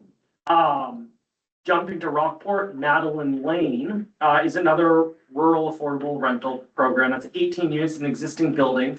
That took, all the money the state would give us, plus a seller who really wanted this to work. So we had a below market rate sale, and then still some philanthropic dollars to fill a small gap and help us actually with our scoring to get this funded. The challenges, I think that's kind of still remain on that project. We're operating now, but one of the things that's still kind of out there on that project is, I think everyone knows, the sewer and water. When we look at this with Maine Housing expected that to be, I think, $8,000 combined. It's about what they allot for that. And I think we budgeted between 25 and 33,000. So it's a base, and the total profit, if it was 8,000 that we would make annually, was 17. So the math doesn't quite math on that one. So we're still working through it, but we were committed kind of at the point where we kind of really figured out what wastewater would be and move forward, but we're hopefully gonna continue that conversation. And then we're doing a project at Cross Street in Rockport, which we've been before planning board once. That's gonna be workforce, really trying to address kind of that slightly higher AMI and not utilizing state funding. Again, I think, you know, the things that we'll hopefully be able to talk about are potentially a credit enhancement agreement. Again, the water and sewer, looking at seeing if we can reduce that kind of to a more standard level to help this pencil. And then, you know, there's a dimensional standard, I think, that we are going to discuss. You know, it's easier to go up, it's cheaper to go slightly up than it is to go slightly wider. Site work is radically expensive. So thinking about, you know, the character of the area, but still allowing maybe that third story, right? There's gonna be, you're not gonna allow a 10-story building, I get it. But like, is there something where you could increase the height restriction nominally to really kind of allow that complete third story without gymnastics like flat roof adding $150,000 and, you know, saving a significant amount of money on the developer end. I think I've exhausted them all. Yeah. Yeah. Maybe in the, then we're gonna be here at 5:30 to talk to you guys. Yeah, we're gonna keep going. Specifics of the project, but I think Elias alluded to, you know, the need for some flexibility within the ordinance. So, and I think someone else was talking earlier. I think it was the question about variances and can you even do them? And so you get bound up in these things. So you have to design, you have to have some sort of a release valve in that ordinance, whether it be for a certain type of project. I've seen them where it's site specific, because not every site is the same. You know, and the same building on one side would be perfectly suitable and it would fit. But then you take the exact building and plop it down somewhere else and maybe it isn't. So those very rigid and limiting, especially when you get to height, Rockport has, I think, the lowest maximum height of any town I've ever worked in. And it's just not feasible to build a 3-story building, which is a very efficient 12 units, 3 stories, 4 units. Everybody gets 2 sides with windows. They're efficient to build, they're efficient to maintain. But it's hard to do that with 34 feet.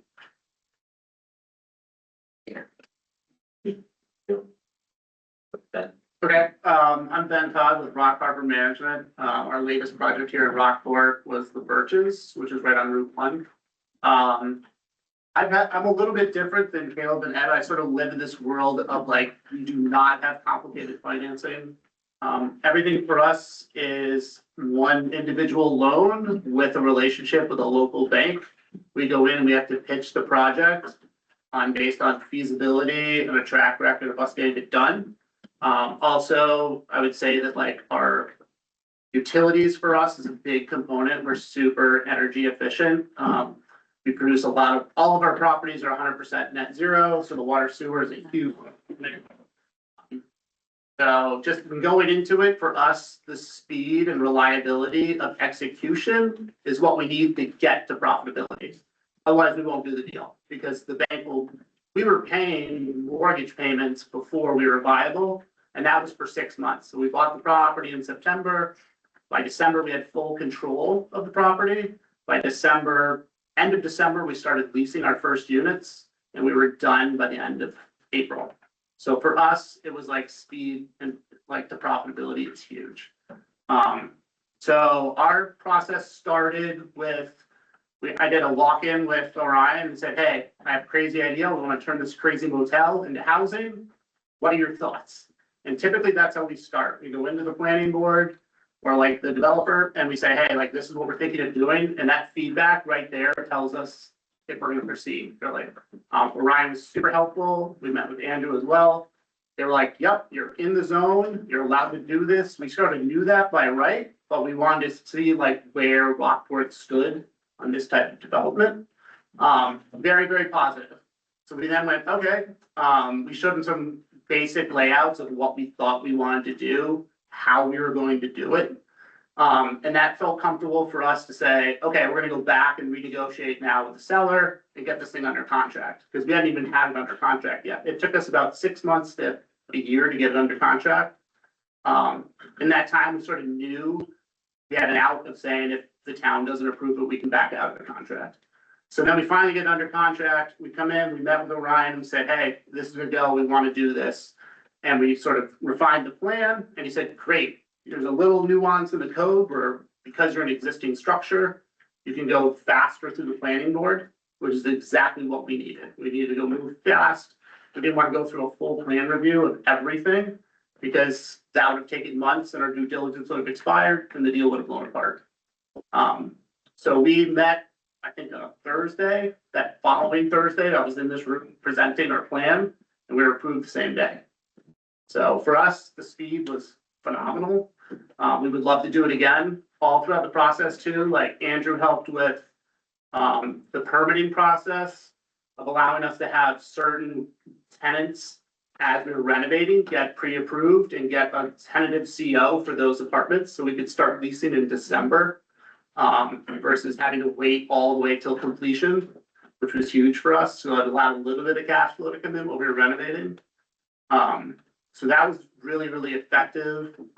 So some of the other things are definitely like cost and infrastructure. Like we cannot fix costs, right? We are a vertically integrated construction rehabber developer. Like that's who we are. We cut costs because we don't hire anyone else. It's just us. Whenever we can, we try not to hire an architect. Sorry, Jeff. We try to like meet with the town, say, hey, this is spitball what we're trying to do. What do you guys think?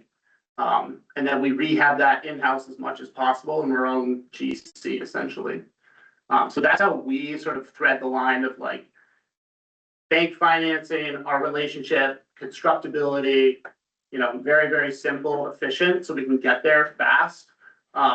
On the utilities component, like our water bill, for example, like we knew what we could do with the electric, but our water bill, I think was something like, yeah. We got it.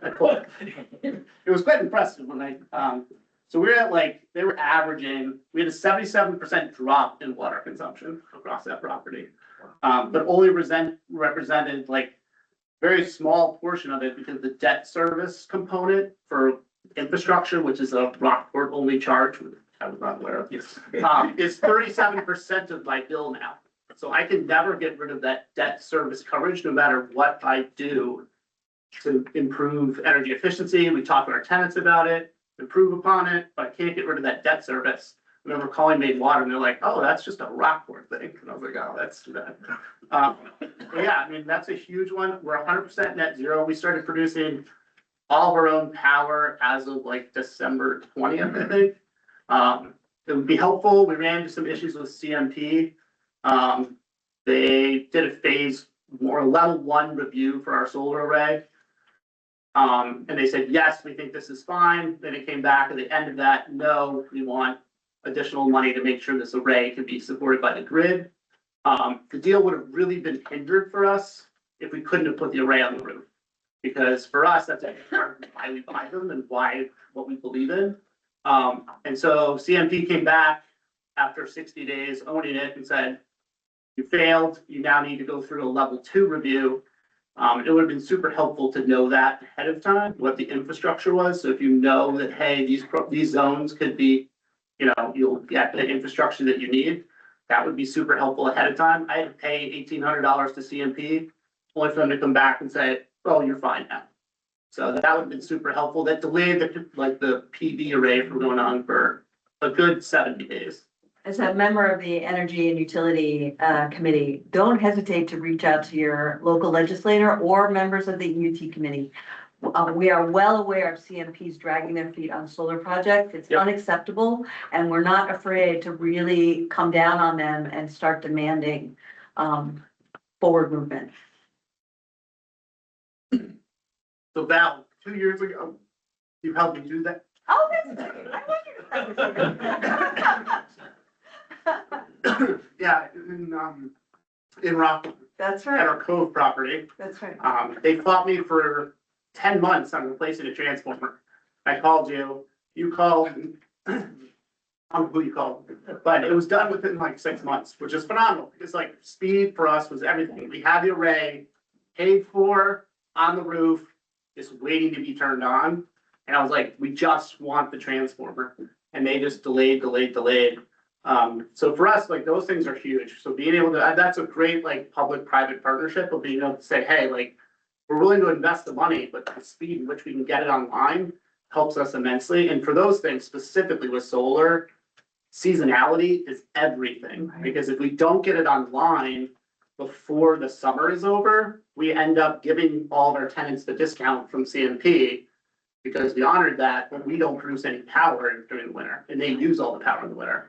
So we know it's a good deal because we're buying it for 30 years, so we're fine, but it'd be great if we knew that we could go in right away and get it done. So yeah, so infrastructure is huge. Water and sewer, I mean, I don't know how to fix the water sewer problem, but access to water sewer, we have to have it. The most efficient way to run that is very expensive for water sewer here in Rockport. It's just part of it. I kind of offset that to so are the rents here. A lot of people want to live here. So if that's the cost of water sewer for living in Rockport, it's made up by the rents. And that sort of offsets it. In terms of like some of the really great things that I've like, Jeff asked me for like 3 really good ones. I think the kickoff meeting with Orion and Andrew, the speed at which we did that to execute and know that we were getting that and the reliability was huge. So I'd say like that is a huge, huge outlier. Knowing the different, that Title 30A 4402 that allowed for existing structures, you could promote that more to people to say you don't have to go through a plan review if you play within your existing footprint and you're not making like, and it's zoned by right. So not a lot of people know that. I think you broke that rule with, or you broke that open with Rockport with Matt. And Rockport. Okay, and Rockport. So that's a huge, huge improvement. And then the speed of the inspections and saying, hey, like, we renovate these things, like we start for demo and done with move-in in 30 days. So like Andrew being able to coordinate with him and say, hey, like, we're ready for you. We're gonna be ready on this day and coordinate and have him come and sign off. Or if we miss something, he goes, great, just take a picture, send it to me so I can close it out and you can move someone in. It was massive. Like if they had delayed that and then we start pushing tenants out further from move-in, also hinders us. So just like the flexibility of saying, yep, I can be right over there, not a problem, or I'll just circle back at the end of the day and you guys fix it. Like that was huge. Yeah, the water bill would be one that I would improve. We've talked about parking. I came here for parking. I think our property still, we did not pass for a parking variance. We needed a parking variance. And we still have like paved parking for all of our residents based on what we thought we needed. We're good. We have, you know, other surfaces, but you know, knowing that, hey, everyone that lives there is fine for the parking that we developed was pretty instrumental. The other thing I would say is looking at sort of the Lockport specific information, like the shortage for low income housing. So the very low income, so less than 60,000, we have 6 of the 14 units that fall under that automatically. No subsidy, no nothing, running them very efficient for utilities, and then renovating the existing structure fast and efficiently. And we have 8 that fall into sort of that 80 to 150 AM line. So we're like 50-50, like affordable, like below the 80 and above the 80. So which I thought was pretty good. I didn't realize that till seeing this data that that's where our sort of our units laid in terms of rent. And then the only other thing I would say is I'm not an out of the ground developer. I'm right there chomping at the bit, but the things that make it risky to me, where I would not want to go to a bank and say, hey, it's just us. I don't have all these layers of financing. The pre-approved plans. The state should do it. They should totally do it, pre-approved, and then like allow towns to tweak those plans. So if they say, hey, here's a 2 unit that's allowed statewide. Lockport says, you know what? You have to have a wood cedar shake or a cedar siding. That's it. Or we don't want asphalt shingles. Something like tweak them a little bit. The way this becomes efficient for both ADUs, 2 units, 4 unit, 8 unit, 12 units is like Caleb could go and say, hey, we're building the same 12 unit in Rockport, and you can get a builder out of, you know, Portland, Auburn, built the same building all over the state, it's super efficient. And so everyone knows how to build them, you'll get lots of competition. So I sort of refer that as sort of the independent factory model, where you're saying, hey, like, we're building the same thing, but Caleb's building one, I might be building one, someone in Auburn's building two. So if you do the same model, I think it'll be very efficient, it'll streamline the process for approvals. Obviously, access to grants or bonds are huge. I mean, any access, we typically just don't wait because it takes too long. So we're just like, within 6 months, we're done with the project. So those are hard to find and hard to coordinate. So ease of access to find those would be huge. But yeah, overall, I thought working in Rockport was phenomenal. We thought the project went very, very well, in and out of it. We leased it up pretty much by December. We were pre-leased for all the units that were coming off the production line. So yeah, that's it. Thank you. So I guess with the time remaining, which is about 20 minutes, just like to open the floor to the three groups plus that are here to lob some questions at our distinguished guests. So whoever, raise your hand. I have a question for Steve, because I'm intrigued by the notion of trying to increase the number of projects that don't require extensive planning board approval. And what kind of voter pushback, other resident pushback did you get when you made that change? You know, we thought we would get really any, but we didn't. And it continues to surprise us because Brattleboro, at least in the area, has a reputation that precedes it, but maybe it even extends far enough that you guys have heard that people find us to be very opinionated. It's a very politically active town. People have a million causes that they're always advocating for, but we didn't get any organized pushback on most, if not all, of these changes that we made. Some of them were boosted by the fact that the state legislature has made some changes that set a floor on some of these things where we can just point to that and say, look, we are mandated. They have superseded municipal authority on this kind of a thing. So we have to bring this into compliance. But for most of those things, we've gone beyond that minimum that they've required. And for things like this, when we get somebody who is a little bit disgruntled about there being a new medium-sized housing project going in next to them, we usually just have a frank conversation with them, like, look, these are what our standards say. We went through the process of having public input. We got this approved by the select board, and they met all these standards. And so that means that they get to build it.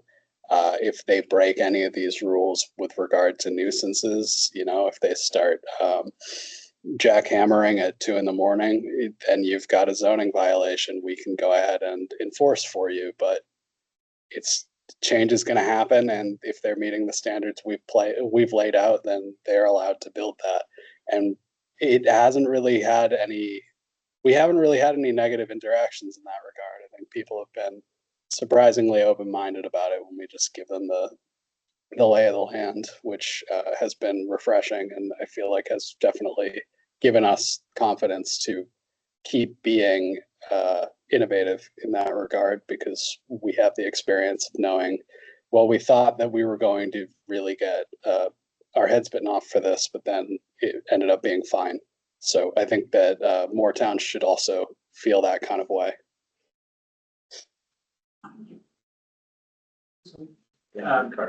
Also for Steve, but also for the general discussion, short-term rentals, does Brattleboro have any short-term rental ordinances in place? So that one it's funny, it's come up a couple of times that we've had people asking, you know, for us to actually make an ordinance, and we did some research on the state of those in the local housing market, and we came to the conclusion that it was not actually a contributing factor to our housing shortage. I think in other towns in the state that have ski resorts or more of a significant summer home kind of situation, which I'm sure is more significant in coastal Maine, that might be a different conversation. It might actually make up more of a substantial portion. It might actually be sort of a land use conflict with permanent residents. But for us, we found that we didn't have nearly enough of them to actually try to make this a specific regulation, and we made our case to the public and satisfied with that explanation. Thanks. I was just gonna say Rockland does regulate short-term rentals. It has since 2016. I don't know. Yes, We're that was involved me. in that as well. Yeah. And We we would have, have had no non-owner occupied, Right. short-term rentals if I had been able to get a third vote. and right now we have a cap at 40. Right. And quite a long waiting list for non-owner occupied. And I think we have around 70 total. The conversation has shifted a little bit recently, because of the property tax burden and the perception of short-term rentals as providing, homeowners on a fixed income some relief from property tax, but there's still a tension between that and, taking up the housing supply. Yeah, so there are a variety of issues that we'll bring up around short-term rentals. And it varies a lot from town to town. Most towns, though, if you've got a housing issue, you've got a housing issue, build more houses. That's how you're gonna get that solved, not by restricting the use of the houses. That's just not, we need to build more houses. This is the bottom line. Yeah, I think I agree with that, but I also would say, I think maybe this is, I don't know, contentious, but I like the cap. I think that makes sense, but I would love to look at short-term rentals as more of a tool to create more housing, right? If you're looking at developing, so it's not that contentious, everyone's nodding, it's fine. Yeah, so if you said, I think Rockland maybe explored this at one point, but if we're looking to do development and we need some affordable housing, could someone commit, 2 as 80% AMI and they get 1 short-term rental to make that pencil better? I love short-term rentals as a tool in that way. And I think there's something at a state level you can't do what I'm about to say, but maybe it's changed. But can there be a fee or some kind of a tax associated with short-term rentals collected by the municipality that can go towards affordable housing development, right? Can we look at it in that way? Not let it run rampant, right? You still probably have some cap, but have some of that, incentivized development in your community using short-term rentals as a tool instead of just saying, no, they are inherently evil. The idea of an inclusionary zoning sort of regulation just for short-term rentals Right. is an interesting one, I think. And I think in Rockland, if I'm not wrong, we allow owner occupied ADUs. So if I have a house and I want to build an ADU, I can use it any way I want to. And I Short term, long term, whatever, because it helps stabilize that property tax issue, allows somebody like me to be able to stay in my own house as I age. But that we wanted to really limit, and we can have a conversation about that, the non-owner occupied, where you come in and buy a house that was a long-term owned or rented house, and now it's off the market, it's off the ability to be used by a year-round resident. And, in some towns, it doesn't matter. Kennebunk at this point, 50% of the houses go dark 9 months of the year. You lose your ability to have a grocery store, to have a movie theater, to have a hardware store. And so, we initially, Rockland was one of the very first to limit short-term rentals. Now we're seeing in Southern Maine, South Portland just ended it. And at some point, everyone will, because we have to create viable year-round communities. And so we're gonna have that tension. We've always had short-term rentals. For most of, the last 20 years, I've rented a little cottage a seasonal cottage out on Osborough. So we've always done it. It's finding that right balance where we still have viable year-round communities. Yeah, the other thing I've observed, and I think a lot of people are, is that that was turbocharged, like a lot of things, by COVID. And the demand for short-term rentals that we experience is also tailing off. And so the sort of investor, non-owner occupied, you know, I'm gonna buy this for the purpose of short-term rentals. That market is being challenged right now, just financially. So there's a little bit of sort of self-relief. I will correct you just a little bit. The quantity in Rockport does continue to go up. Yes. So nearby towns, I don't know if this is affecting it, Rockland, Camden have ordinances, we do not. Maybe some of that is being shifted to Rockport because our numbers continue. Yeah, I'm speaking more nationally, but. I will say enforcement is challenging, for non-registered short-term rentals, and we have a system that we are able to catch some, but definitely not all. But maybe it's just enough of deterrent to sort of limit the creation. Questions for the group? Yeah, Ed, go back if you could to some of your comments earlier. You said there were, when you worked in Rockland, there's obstacles that were eliminated. I'm really curious to sort of, if you could just point to a few that were pretty significant for you that were eliminated that may exist in Rockport. Like if you could do what Rockland did in Rockport, what would we have to change to make it comparable? Yeah, so again, you've made good progress on specifically some of the dimensional requirements like lot sizes and density. You know, so a couple of years ago would have made some of the projects that we've done not viable, just not legal. One that we're bumping up against right now is height, very specifically. So I'm trying to think of, well, process wise, you can. Parking. The parking, yeah, the parking, that, you know, again, and that, you've got to look at what's, so we did the project on Main Street and no parking. You know, it's not required. So I'm not saying Rockport, you just go, okay, you know, forget about it, but, you know, where our project out here is proposed on Cross Street, and you require 2 spaces per unit, and we're probably pretty happy with 1, and we're trying to reach, you know, a middle ground with folks at 1.5, but, it's, you know, I challenge the municipality to ask themselves, why do we require 2?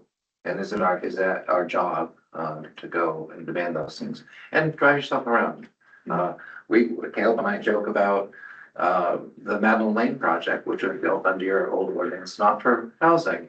But there's excess parking there, beyond, we're watching, it's 18 units and how many cars? I don't even, we're at like 1.1, maybe 1.2 cars per unit Yeah. at best. So that's our lived experience. That's what's happening out there.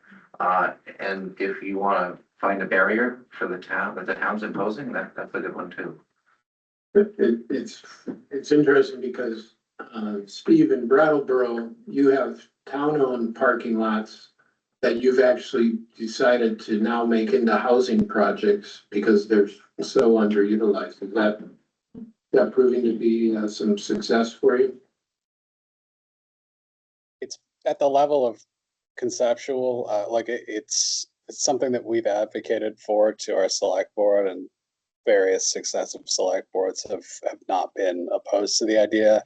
It was almost to the point of being a real project, maybe 4 years ago, but there was a sticking point over a few of the select board members at that time really pushing for subterranean parking, like I think even wanting maybe 2 levels of underground parking, and that just was a complete project killer, like beyond any ability for the 2 sides to come to an agreement on that. So we in the planning department have advocated for more of like, we have a long skinny sort of parking lot that is right on the edge of a sort of natural cliff, basically, where our main street is 1 level below that.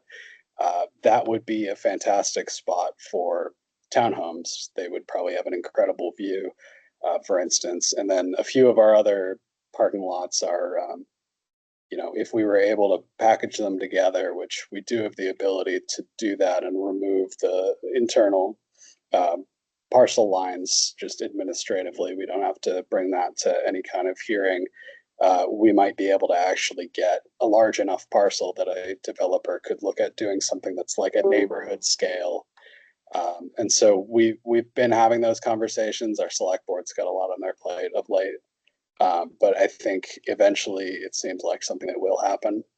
But we don't have any direct experience in actually trying to get or being the developer or trying to get to the point where we're able to hand it off to a developer. So we're still not exactly sure how we would go about doing it. But I think the will is definitely there. And one more little specific thing, I just looked at my notes. That I would encourage you to do is in that, it's about TIFs and your TIF maps, which you went through a process and you've got the maps and certain lots are designated in the TIF district, others aren't.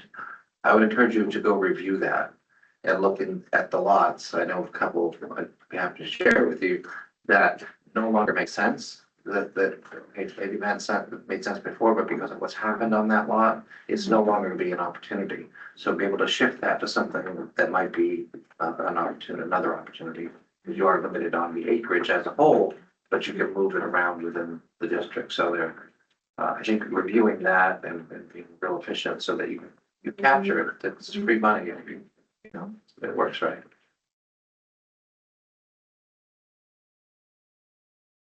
Questions from the boards?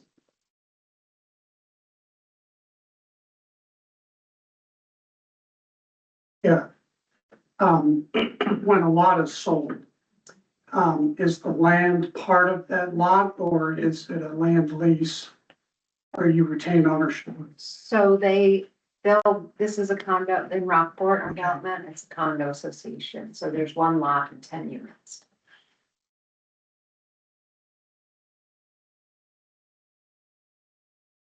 You structured it that way, why? It's a clustered, for what we wanted to do, that made sense, because we have just under 2 acres, there's wetlands along the brook. So that's what made sense for. Each unit pays property taxes. And each unit pays property tax. Question for Ed, you mentioned, that our PUD ordinance was not favorable enough, and I think I'm talking about in regard to perhaps your project across street, or just in general. Well, we reviewed it, based on Orion's suggestion. I know, I didn't know that was in there. So we looked at it and there were a lot of bumps. There were a lot of things you had to do. I think in the PUD, you got more height. But there were too many other requirements that would kill the project, to try to conform with. So, and I don't know if you've had other people look at it, but you know, maybe just tweaking it a bit, might get more people buying into it. Yeah, I mean, unfortunately, our ordinance review and creation process always is reacting to the thing that happened last year, or what the world was last year. And it takes almost a year for us to get an idea of the ordinance.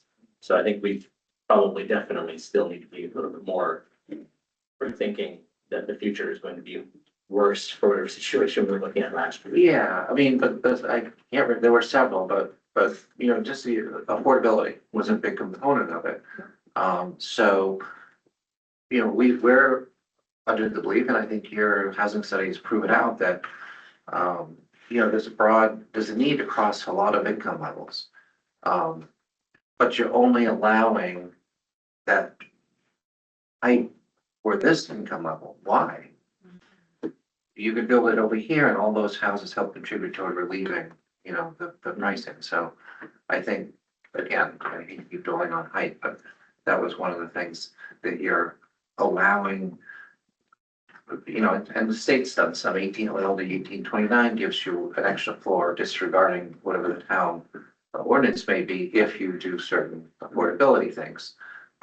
That's fine, but I would say that maybe we need to look at it a little more broadly. Well, the downtown here has an extra floor, so in the downtown, there is higher restrictions, so you can go up. So the question would be, do you take those same restrictions and just move them to other zones? It's not like they're reinventing something, it's already here.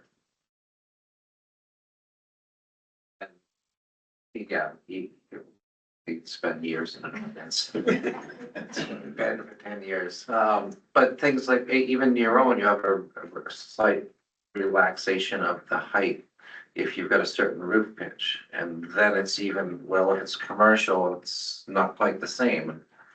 Why is that?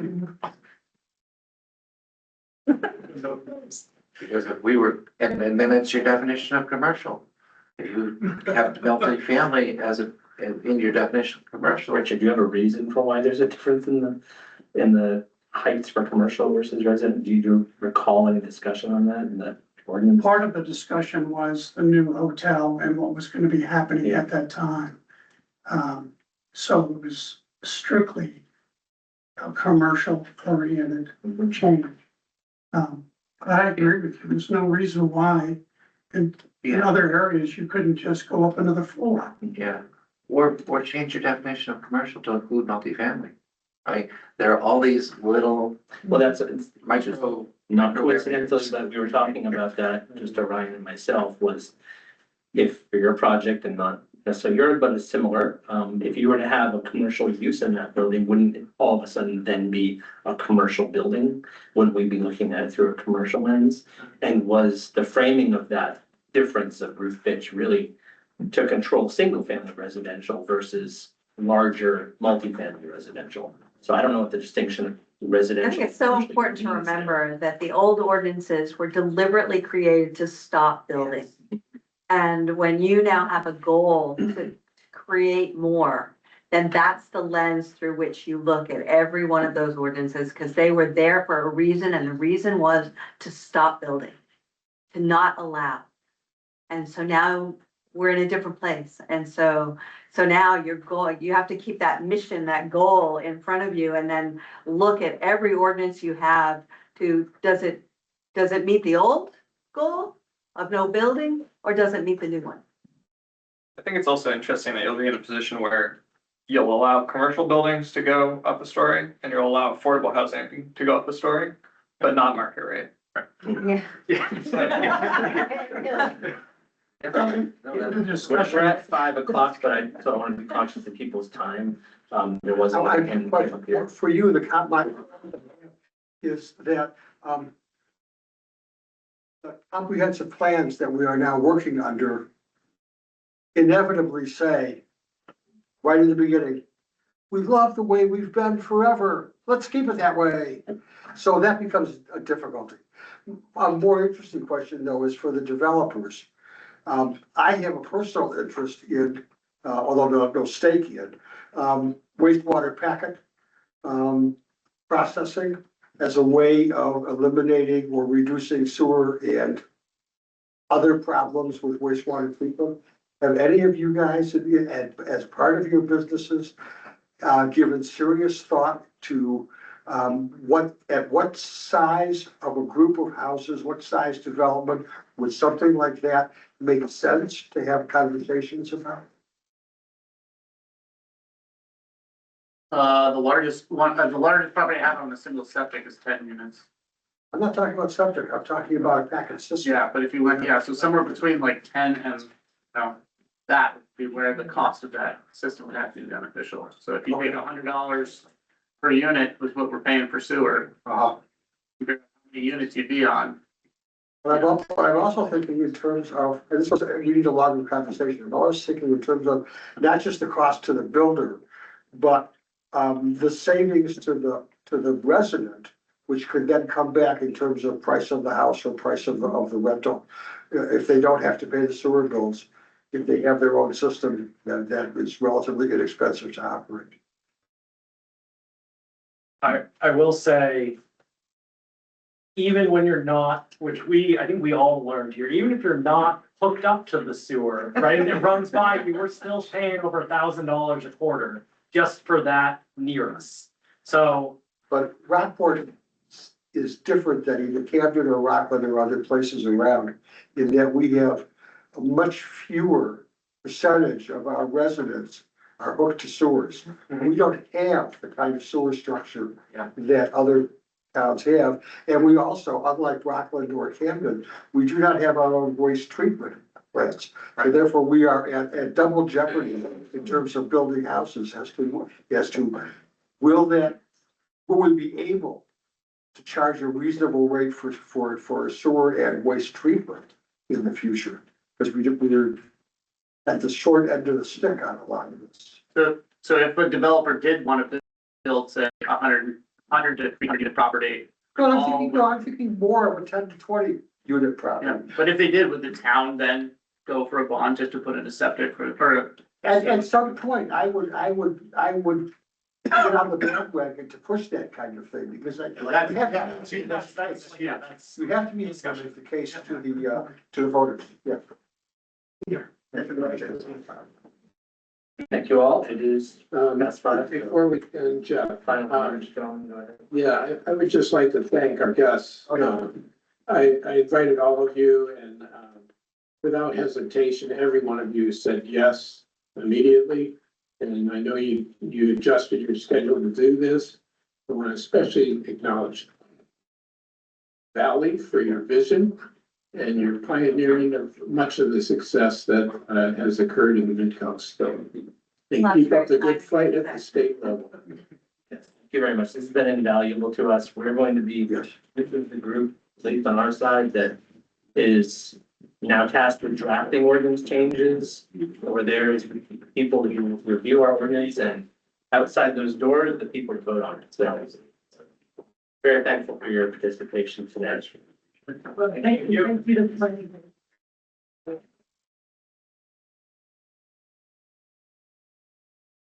I